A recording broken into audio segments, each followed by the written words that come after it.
Hello and welcome back. It's great to have you here with us. I pray that wherever you are, whenever you may be watching this, that you are still remaining safe during these still strange and troubling times. But I assume that you're back watching this again because you are intrigued about what is going to happen next. I hope that you are making good use of time wherever you might be. I hope that that work or the lack of work still means you are able to enjoy life at the moment. But joining us this evening, or maybe you're watching at a different time later on, I don't really mind. I hope you get something out of today. Today, we are looking at chapter 2 of this Gospel of John. John the Apostle, writing his account of what he witnessed, he identified, this Jesus bloke. What happened? What was he? What really went on in his life? So, a little bit of a recap. Firstly, we had identifying little bits and bobs, you could say, about his divine origin, that he was essential in the creation of the whole universe, and now that he has come to earth as a baby, if you remember the Christmas story, now he's a young man, and he is bringing to us two things, grace and truth. Being God in the flesh, he is demonstrating how to live these two things in compassion and in loveliness, and we have his example to look at. And we identified last time how he is growing in popularity. People are beginning to believe who he is. He now has followers. We call them disciples. So, here in chapter 2, John the Apostle, he gives us two stories. He's beginning to show us now not just what people's reaction to the life of Jesus is like. He's beginning to show us what Jesus' reaction to the world is like, to events that happened around him at the time, 2,000 years ago, in ancient Israel. What was going on? What were the kind of things that were happening? What was Jesus up to? So, we start at a wedding. Now, I don't know about you, but I really love weddings. I love the joy of the occasion. I love the food as well, if I'm honest. There's just such happiness, such jollity at times like this. I love going to weddings in the summer. I think there's something about being in open air and enjoying it, enjoying the company of loads of people, some that you do know well, some that you don't know at all, and all in between. It's just a wonderful occasion. And back in those times, it was just as jolly.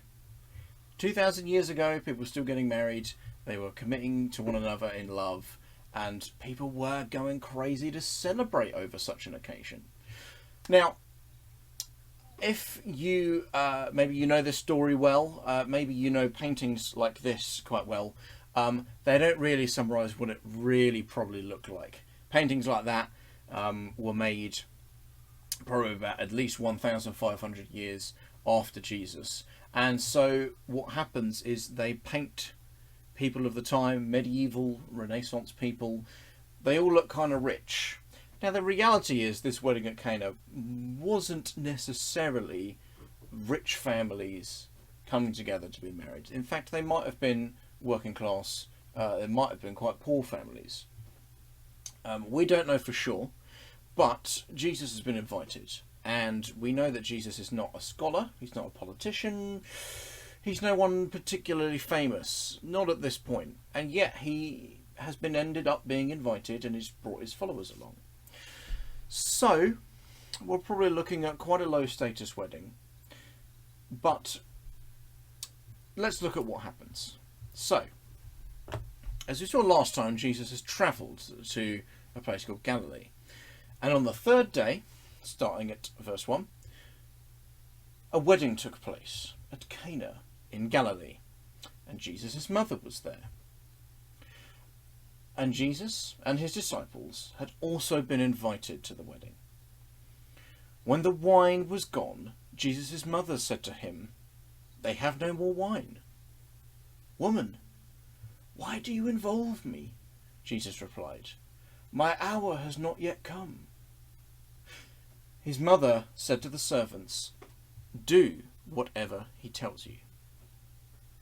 Now, Jesus' mother, Mary, I'm sure we all remember the Virgin Mary from the Nativity story. She may have been worried about this. Jesus clearly wasn't worried about it, because he wasn't doing anything about the fact that the wine has all run out. Now, think about it. Back in those days, there's no cocktail lists, there's no selection of beverages, there's no pints on tap, there's not even fruit juice or any carbonated drinks. All you've got is water, you might have had milk, and you've got wine. And those are basically the only things that they would have had to drink back then. Water is what you drink all the time anyway, because we all need that to survive. And wine is the thing saved for special occasions. And as it kind of is now, although wine is much different today as it was back then, there's different qualities of wine. But wine was saved for these special occasions, and they've run out. If that happened at a wedding today, it will be pretty disappointing, I think, and it was the same back then. Now, Jesus' response, his mother is quite worried, wants to solve the problem. Woman. That could sound a little bit chauvinistic, but it's not. It's more like, back then in the ancient language, it's more like he's saying, "Oh, my lady." He's acknowledging her worth and her position as a lady older and wiser than him. But he identifies, "Why do you involve me?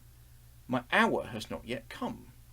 In other words, it's not time for my purpose to be fulfilled, which sort of seems to imply that she's asking for his purpose to be fulfilled. And I think she knows, as she was visited by angels as a young lady. Mary identifies, even though he is perhaps not doing anything particularly spectacular yet, that he is God in the flesh. He is the Son of God, after all. And she just puts faith in that fact and believes that he can solve the problem, whatever problem he can solve it. And he doesn't even offer help. She simply says to the servants, "Do whatever he tells you to do." Might seem a little bit bossy, but how does Jesus respond to this?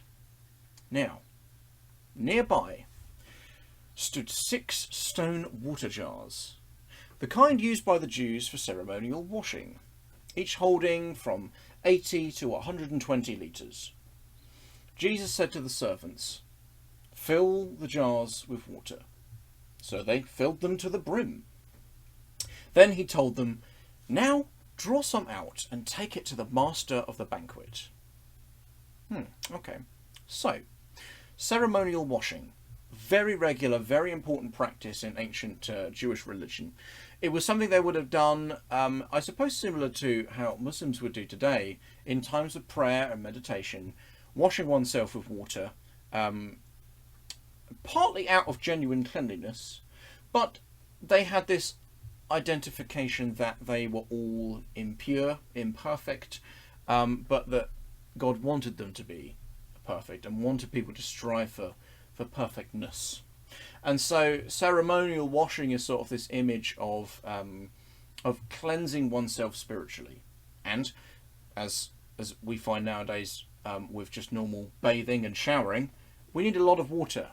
So 6 stone water jars, pretty big on average, holding about 100 litres.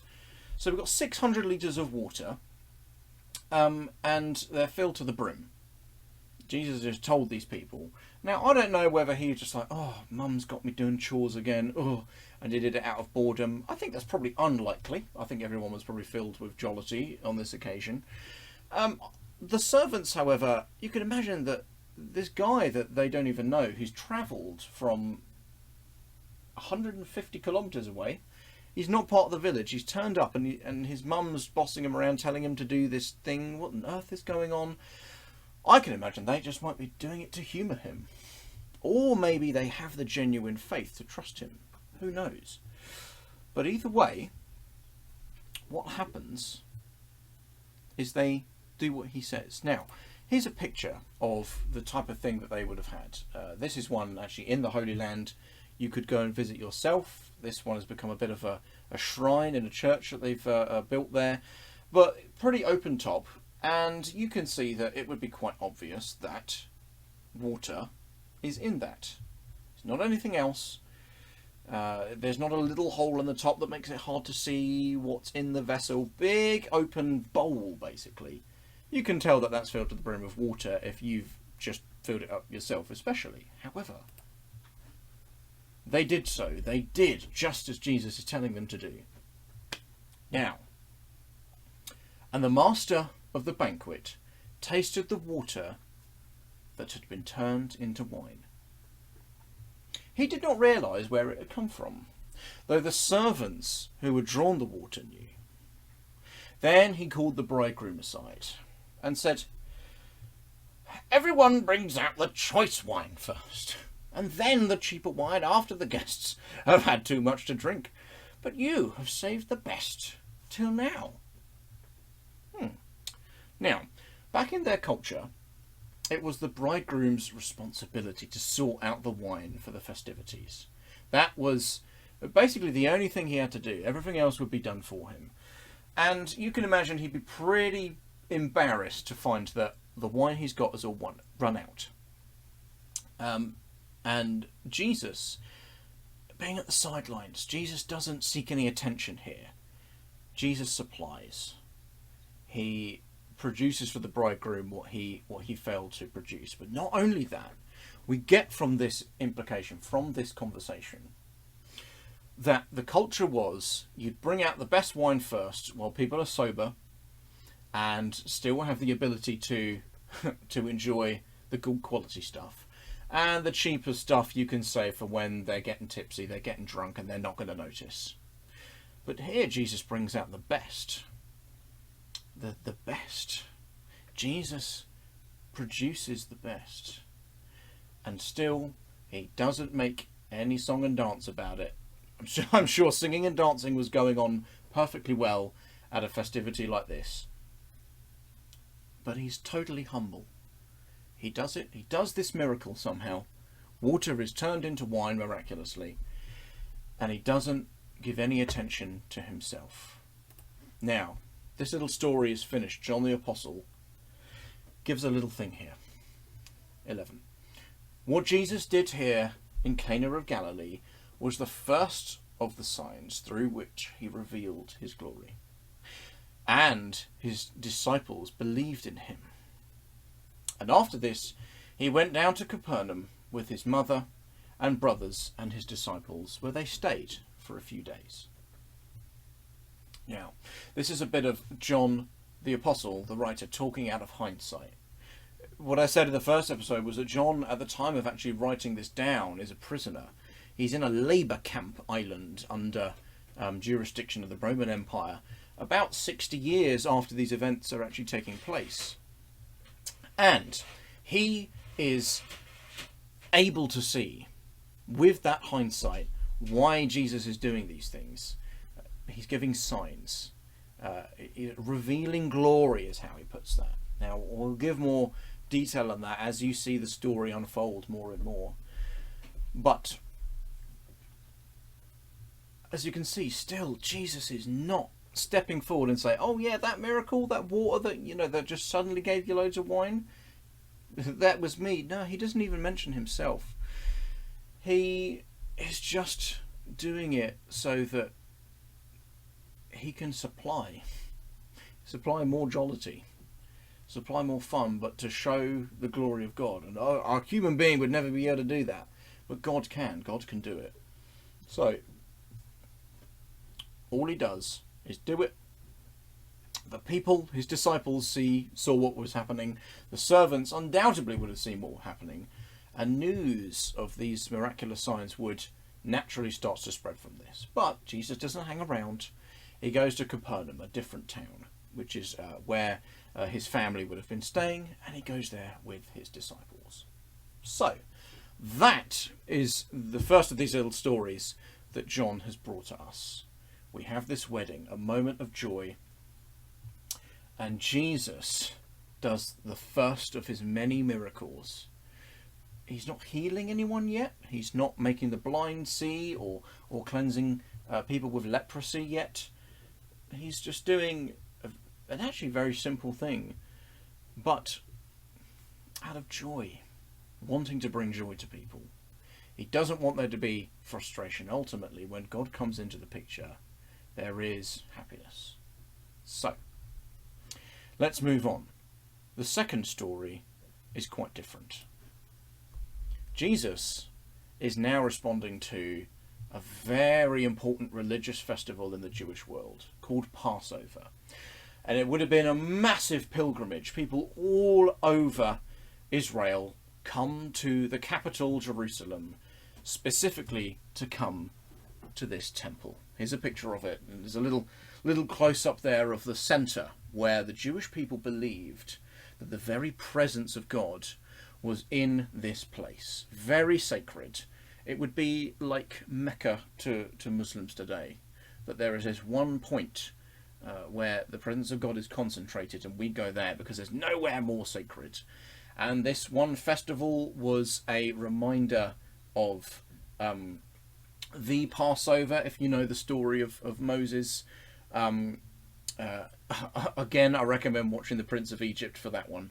But a reminder of God's provision for saving the Jewish people, saving God's people, and eventually delivering them to this promised land where they dwell and have this big temple and this big city and they prosper. Once a year they would gather and celebrate. So, Jesus comes to the temple, presumably to worship and pray.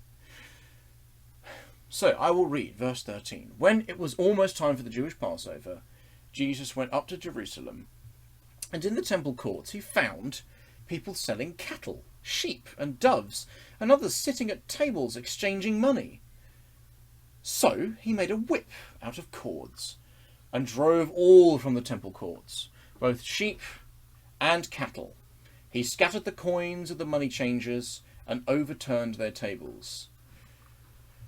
To those who sold doves, he said, "Get these out of here! Stop turning my Father's house into a market." And his disciples remembered that it was written, "Zeal for your house will consume me." Now that last bit is in one of the Psalms, an ancient poem that would have been written down about 1,000 years beforehand. And that zeal, that passion, spoken of almost like a prophecy, is now real in front of them. Jesus, this peaceful bloke who loved to show compassion and humility, is now really angry. It's the big time of year. He goes into the temple and he finds it's not worship, it's not purity, it's people making profit. Now, these animals, they did actually have a relevance. They were sacrificed as part of the religious process. Now, that might sound like this buying and selling would be justified, but let's see it from Jesus' point of view. Jesus, who understands himself to be the Son of God. God in heaven is his Father. God in heaven created him and created the world with him. And here is the place where God has decided that historically he's going to get people to this temple as the focal point of worship, because that's where the presence of God, the Father, has decided to dwell. It should be a very holy place. It should be a very important, very sacred location. And he turns up and people are using it to make profit. People are using it to make money, perhaps even a career they're making out of exchanging money inside a sacred temple. Now, you can understand Jesus' anger ordinarily, but it's even more profound to understand that Jesus is the Son of God, that this is his Father's household. And that's why he says, "Stop turning my Father's house into a market."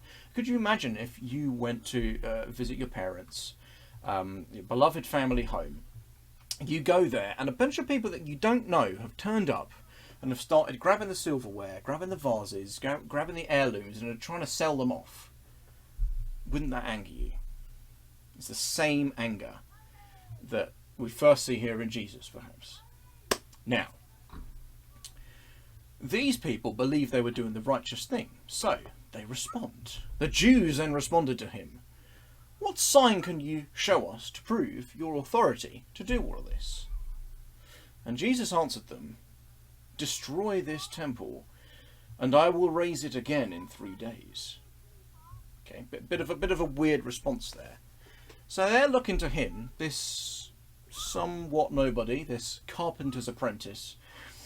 He's not a scholar, he's no politician, he's not really that famous yet, and certainly not in the capital city. Maybe news has spread about him in Galilee and in Bethany, but not here. Who is this guy? What authority does he have? And he talks about, right, destroy the temple and I will raise it again in 3 days. Now, to build a temple in 3 days, that would require godlike power, especially on a temple of this scale. And that is exactly what John, again writing in hindsight, is able to shed light on here. So, when Jesus gives this weird response, they replied, "It has taken 46 years to build this temple, and you're going to raise it in 3 days?" But, and he narrates, the temple he had spoken of was his body. After he was raised from the dead, his disciples recalled what he had said. Then they believed the scripture and the words that Jesus had spoken. So, saying what Jesus did, identifying that, well, if you destroyed this temple, I can raise it again in 3 days. They are still fixated on this idea that he's talking about the physical temple. But what Jesus and his disciples have experienced is that actually, okay, this household, this temple, the middle of it, this building that is meant to contain the very presence of God, well, just a little while before, we saw Jesus being baptized and the Spirit of God went into him and filled him. Jesus' body is now the temple, that he's talking about. And of course, he's talking about a time where actually, whereas they should understand that Jesus is the most important thing, because he is God in the flesh, they are still going to believe that the temple is the most important thing, just a physical building. And they will try to destroy the other temple. They'll try to destroy Jesus. But he, being the true temple, is going to rise again in 3 days. So, he's saying this. We get the picture that the people he's talking to, these money changers, these people making a profit in a sacred place, they probably don't understand because they're too fixated on their money still. Their greed has overtaken them. And I think Jesus gets this. He doesn't stick around for very long. So the last piece of this chapter, the festival carries on. There is feasting, and they would be celebrating as part of this. And number 23. Now, while he was in Jerusalem at the Passover festival, many people saw the signs he was performing and believed in his name. But Jesus would not entrust himself to them, for he knew all people. He did not need any testimony about mankind, for he knew what was in each person. Now we see that humility continue here. He does not dwell in the temple for a long time. That's what John's identifying. The festivities continue. He stays in Jerusalem and in the rest of the city. He's doing signs. That's what he's performing. Signs. Now, this would be miracles, in the same way that the turning water into wine is identified to be a sign. He's doing things. He's performing miracles. More of this power from God is coming through him. It doesn't say whether he's doing miracles of healing and stuff like that yet, although we're going to see a lot more of that to come. But for the time being, he is just gaining people's trust. And yet he does not entrust himself to them. That's what it says. Because he knew them all. Now, again, he's using his godlike power. He is God in the flesh. He's already seen, and he's making it aware to us, that actually there's a lot of people driven by greed in this world. Now they're the ones that would possibly reject him. Now he's moving on to the ones that are accepting him. But he does not entrust himself to them. In other words, he does not become dependent on them. Because he's already identified that people are selfish. We are inherently imperfect. And he kind of knows that people are going to strive for fame. They're going to try and raise him up in a way that he doesn't want, because he is coming with true love and truth, grace and truth. And he's doing that through humility. He did not need any testimony about mankind, for he knew what was in each person. He knew that their motives wouldn't be quite right, and sometimes, hey, perhaps that's something we still struggle with.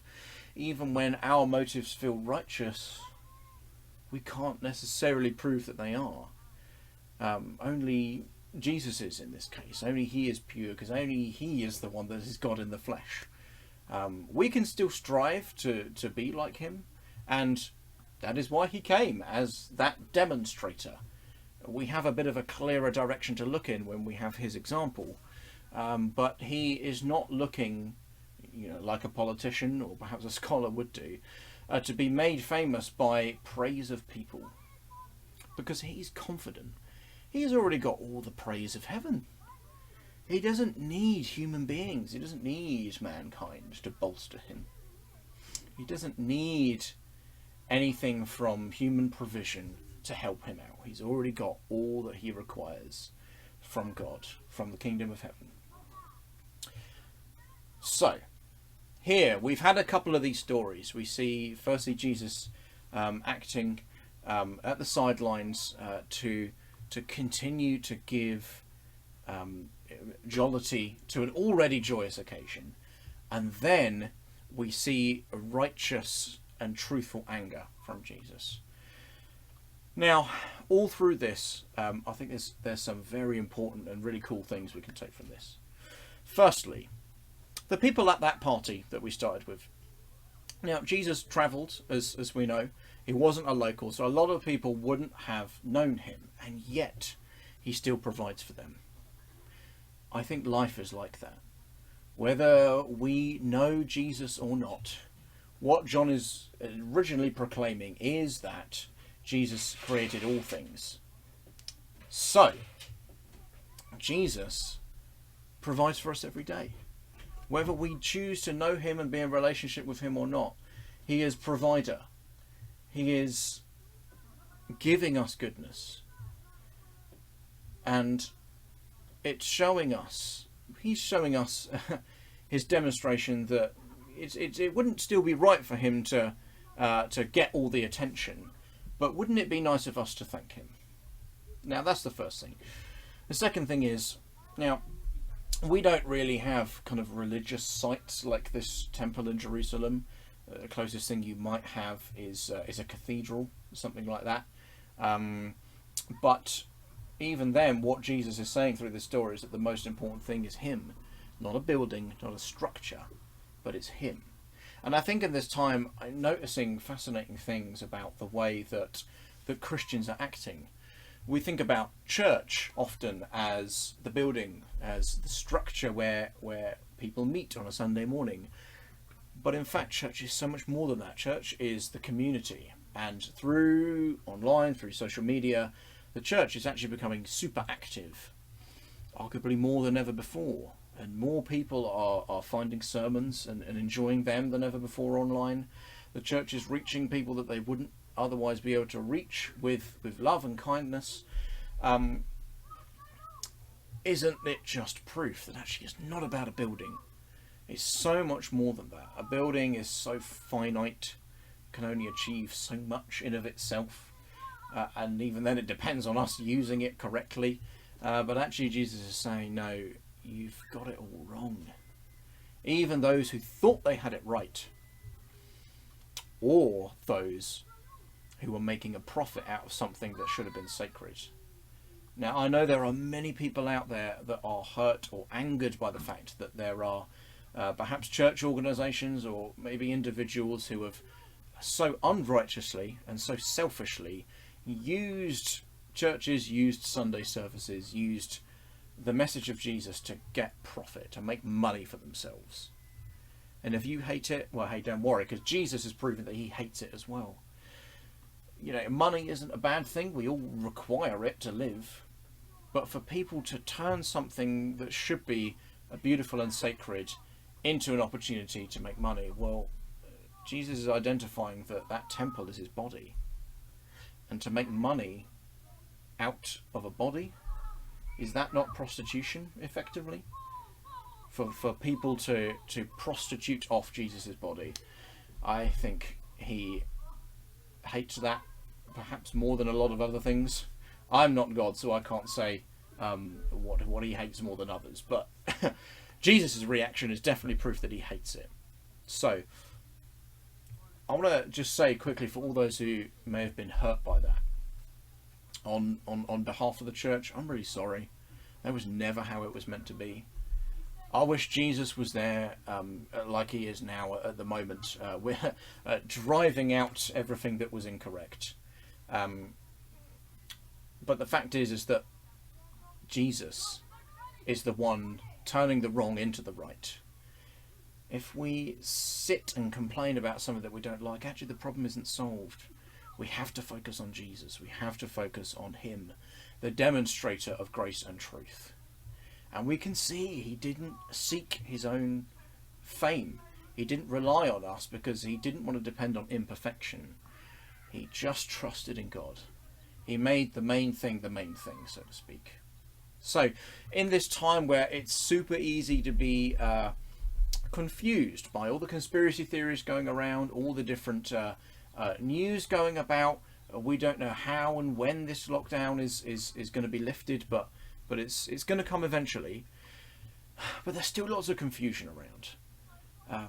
But as in these stories, there are still times for festivity. Now, I'm sure once all the pubs open, once all the restaurants open, it's going to be crazy. People are going to be so happy to see one another, to eat out, to drink with one another, all those things. It's going to happen.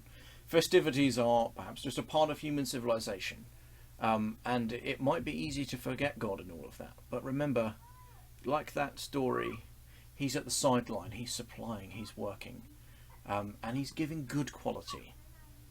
He made the earth good and beautiful, so whatever he produces, it's going to be the best. It's going to be better than anything else humans can make. We learn that from that story. But also that he wants us to focus on the main thing, to not be taken away by the things that tempt us to be selfish. We're not to love money. We're not to treat beautiful things incorrectly. Actually, we're meant to keep other things pure. We're meant to keep ourselves pure, in a sense. And we're meant to love what is beautiful. We're meant to love what's lovely. And how do we know what's lovely? Well, as John the Apostle wrote, all grace and truth, all things were made through him. Love itself was produced by him. So we focus on Jesus. That's my encouragement. Now, you may agree, you may completely disagree. That's why I'm doing this video. As always, keep the questions coming. No matter difficult and grueling you think a question is, I want to see it come our way. Because we want to grapple with that. We want to keep the conversation going.